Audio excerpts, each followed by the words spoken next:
राजथावनि गोदान दिल्लीआव गिबि खेबनि थाखाय खुंजानाय बड'लेण्ड महोत्सव।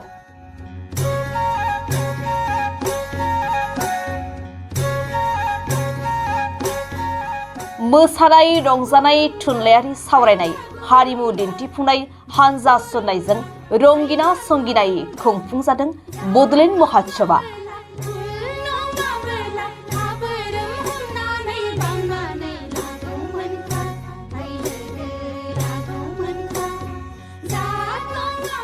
बर'नि राव थुनलाइ आरो हारिनि बायदि दोरोङारि हारिमुआ दुलाराय हादरजों लोगोसे मुलुग दरबाराव गोसारदों बड'लेण्ड महोत्सवनि गेजेरजों।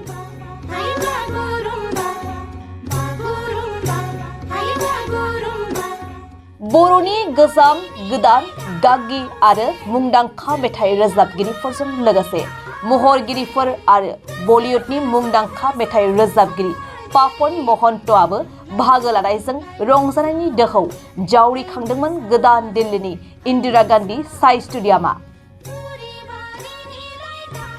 जोबथा साननि हारिमु मोनाबिलियाव पापननि मिलौदो मेथाइ रोजाबनायाव रंजाखांदों हाबाफारियाव बाहागो लानाय रोजा रोजा लाइमोन बर' सेंग्रा सिख्ला रायजो राजाफ्रा। बर' लाइमोनफोरनि आखायाव दाहाल थुंग्रि लानानै हानजा सुरनाया बर' हारिनि जारिमिनखौ रोखायै बेरखांहोदों, गोसोखांहोदों बर'नि बिर जोहोलावफोरखौ।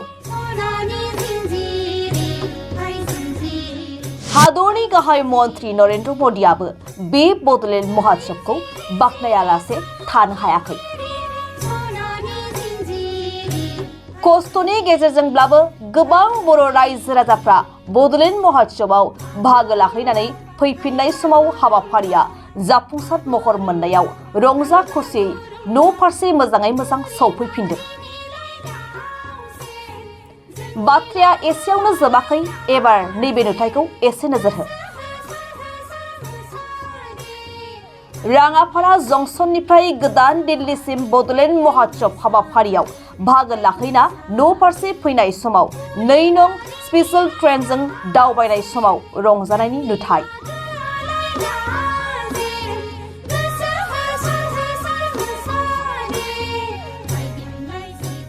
थारैनो गिबि खेबनि थाखाय हादरनि राजथावनि गोदान दिल्लीनि इन्दिरा गान्धी साइ स्टेडियामआव दुलाराय बर' फरायसा आफाद, बर' थुनलाइ आफाद, दुलाराय बर' हारिमु आफाद आरो गान्धी हिन्दुस्तानी साहित्य सभानि बानजायनायाव बिटिआर सरकारनि हेफाजाबाव खुंनाय बड'लेण्ड महोत्सव हाबाफारियाव हादरनि गाहाय मन्त्रि नरेन्द्र मदिआ बाहागो लानाया थारैनो बर' हारिनि आगानसे जौगानायनि इसारा नामा, जायखौ लानानै दुलाराय बर' रायजो राजाफोरानो खुसिजों बर' हारिनि थाखाय माबा मोनसे खालामनानै होगोनखौ मिजिंथिदों।